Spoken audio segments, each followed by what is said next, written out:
আজকে দেখেন মিথ্যা মামলা শুরু হয়ে গেছে, মিথ্যা মামলা শুরু হয়ে গেছে।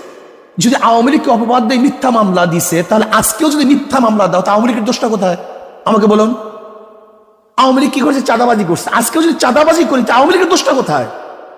আওয়ামী লীগ জুলুম করছে, অত্যাচার করছে। আজকেও যদি জুলুম অত্যাচার করি, তা আওয়ামী লীগের দোষটা কোথায়? আমি চাই না কোন আওয়ামী লীগ করার কারণে কাউকে জ্বালিয়ে দেওয়া হোক, কারোর অফিসকে ভেঙ্গে চুরে তছনছ করা হোক, আওয়ামী লীগ করার কারণে তার মিল ইন্ডাস্ট্রিজকে জ্বালিয়ে দেওয়া হোক। এইটা আমি চাই না। আমি চাই যে অন্যায় করছে তার বিচার হোক, কিন্তু যে অন্যায় করে না, সে যে দলের হোক না কেন, সে আমার শত্রু হোক না কেন, তার বিচার করা যাবে না, তার উপর জুলুম করা যাবে না। এই জুলুম মুক্ত এক দেশ আমরা করতে চাই, প্রত্যেকের অধিকারকে প্রতিষ্ঠিত করতে চাই।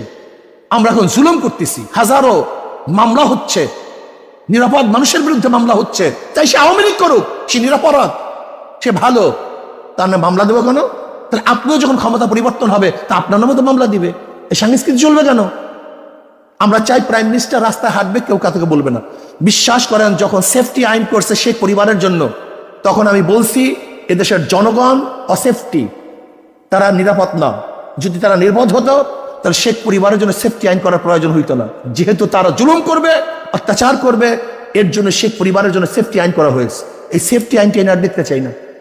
আমরা চাই না কোনো মন্ত্রী যাবে, কোনো প্রাইম মিনিস্টার যাবে, তাদের জন্য রাস্তা এক সেকেন্ডের জন্য বন্ধ দেখতে চাই না।